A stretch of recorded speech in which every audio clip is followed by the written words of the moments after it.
this and everything for bringing me here, and I hope I could give back with this short talk about a little bit of a generative AI and honeypots and stuff. Just an introduction about myself. I started learning the Woodrow maybe 2 weeks ago, and then I make a mean lemonade, and I do cybersecurity for money. So if you came here thinking you're going to learn how to write this entire script within 30 minutes, I'm sorry, you may be a little bit disappointed, but I kind of go into what kind of questions I ask, because now you have generative AI. You could ask questions on how to actually make this thing and how to write it. So you can kind of go step through my mind that way, right? But yeah. So I guess we could say, how did I get here, right? So when AI came out, right, I had a friend that said, hey, Ed, I just got a shell on OpenAI here on ChatGPT. I'm like, what? Right? And the next thing you know, I see this right here, and he's doing all these commands and everything, right? And I'm like, okay, let me spin up my AWS server. I'm going to spin up a website. I want to curl it. I want to see this happen here. And of course, I didn't think like I should. And I just thought something was wrong with my server, and I couldn't just get any traffic here. So I'm sitting there for, I don't know, it felt like 4 hours, saying, where is my GET request? Like an idiot.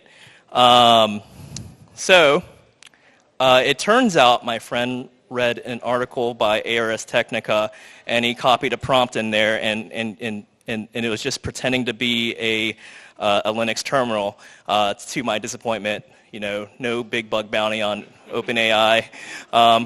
But I also wanted to share my pain with the rest of the world, right? So I had this idea. I was like, okay, what if I had a Python reverse shell or something, and I took out all the command execution parts of it, and I just wrapped a whole Flask web server around it, built a vulnerable web app, and then passed attackers to OpenAI. Cool, huh? And then what if I could just also at the same time talk to a listener, and then now they think they got a shell, right? And share my disappointment when they find out after. So that's why I made this. So we're going to start with the bad guy here. Could look like anybody, right? Delivering an exploit, right, to the web app, and here we go. They got their shell, right, and it goes back and forward, but it turns out it's OpenAI, right? We're in a simulation inside a simulation. So, I got a live demo here. Perfect. We just made this yesterday. I surprised myself. Totally forgot about this. All right, here we go. So it acts like a normal ping tool, right? People have seen this in CTFs and stuff, right? And you could do a command injection. You put ampersands in the end of it if the back-end code's not sanitized or whatever, right? So you could see it pinging, right? So I'm totally not just demonstrating a command injection attack on some fake ping tool. So don't be too disappointed here. So, but that's what it looks like, right? So imagine coming across this in something, right? I would probably put a little bit more effort into a vulnerable web server, making it like a deserialization attack on Jenkins or something, right? And doing kind of the same thing, right? So yeah, so right now it's just, this is when we were talking a bunch in the hotel here. I got distracted here. Let me fast forward here. So let me spin up I'm spinning up my reverse shell here, right? This is what the bad guy would see on the bottom right, right? And then now we're gonna actually drop our little command injection exploit with the netcat, right? And then go back to this, and looks like we got a connection back, right? So I'm gonna do who am I here, right? And it looks like so if you're a bad guy, you're like, oh my God, I got a shell on this thing, and now what do I do? And then try to cat something here, and this is where it gets a little weird. Yeah, except for my typos, of course. So because it's generative AI, there are chances that it will hallucinate or just not do what you want it to do and not pretend to be a Linux terminal like I want it to. So I don't think Linux actually says stuff like this. So yeah. Uh-oh, how did I do that? Uh-oh. Okay, cool. So we'll kind of go over my thought processes again. This is what I did, right? So I'll be honest with you. I'm not a really good coder at all. I have friends here that'll say like this guy's just Frankenstein stuff together. So what I did was I just took all that stuff out, right? And then I went to ChatGPT, of course, to ask it like, hey, how do you write a reverse shell in Python? And I don't want the one-liner because I want to actually pull apart the code here. And then I just took all that stuff out right there, right? And then I'm doing an API call from the Python sockets, and then again using ChatGPT to help me write this out. So it wrote this entire script, and then I'm like, okay, let me just run this to make sure it actually works. So I started with the reverse shell. So instead of creating the entire Flask application around it, so when I went to go test it, I'm like, okay, cool. It actually connects, and I run it, and I see this thing that says connection established, type commands to send OpenAI. Probably an attacker doesn't want to see that, right? These are some things that you just kind of have to take out, right? And again, there's other things you have to do, like I just told this terminal to say, write a Python script to say hello world, so this is where you have to also tailor the prompt itself. So the prompt itself was actually the hardest part of this. It started with the ARS Technica prompt, right? Because that's what fooled me. I actually had to add a little bit more to it, and I don't know why. I had Rick and Morty on my mind when I was creating this. So now, instead of saying "Who am I?" or instead of asking when you're asking it questions, it doesn't say, it doesn't act like an AI. Now it's acting like a Linux terminal, right? So that's why I added all this other stuff to it. So just to reiterate here, so basically, attackers sending a reverse shell to the web page, right? And now what I'm doing is I'm just parsing out that IP address and port, then using Python sockets to connect to their listener. So again, because I suck at coding, so I use ChatGPT again here to make my web page for this whole thing. So it made my little HTML template, and also did the parsing for me.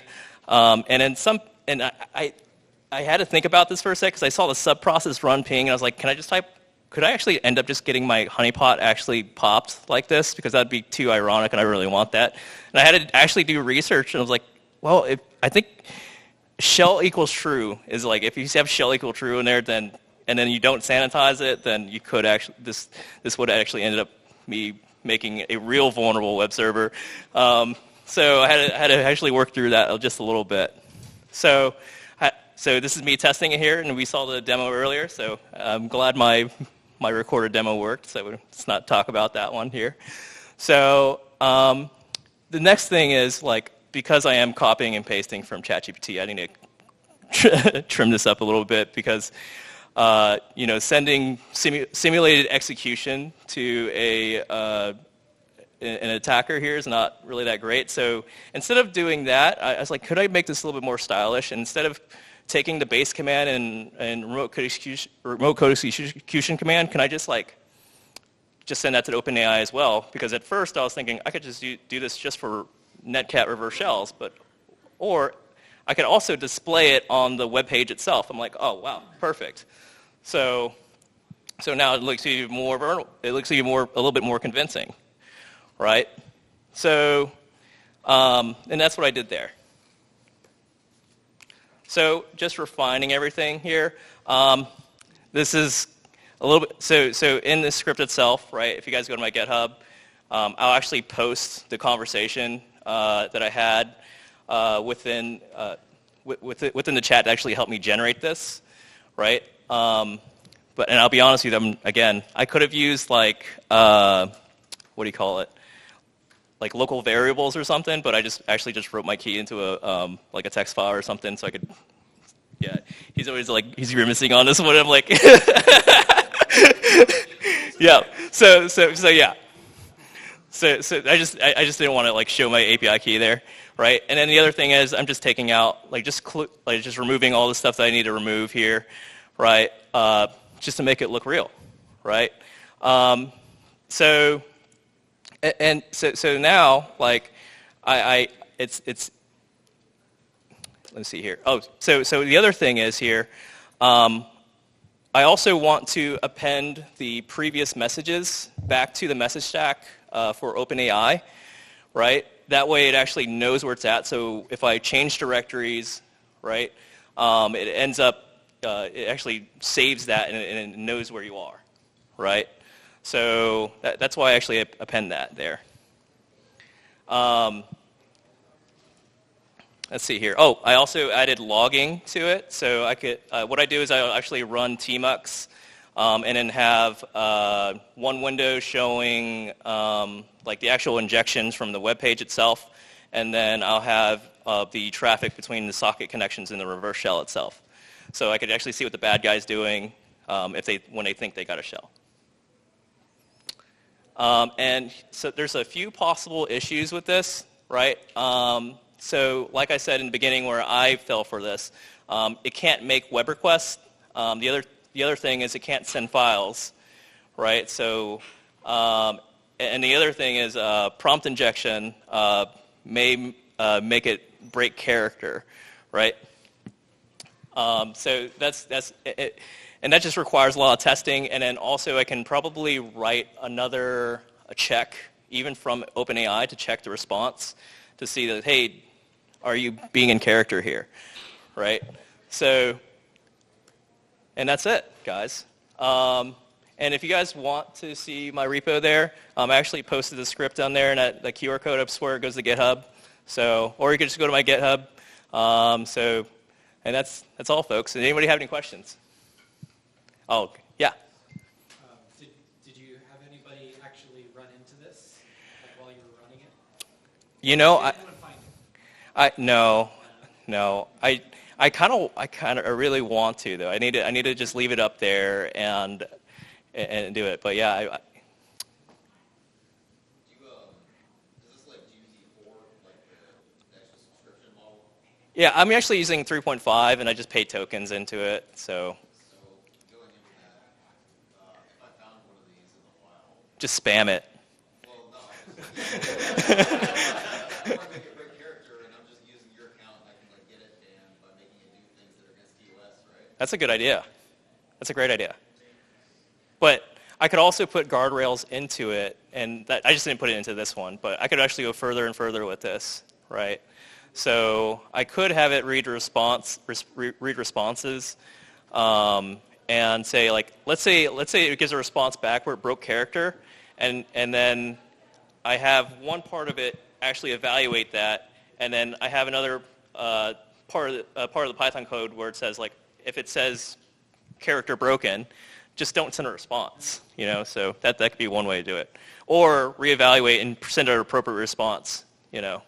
So anybody else? All right.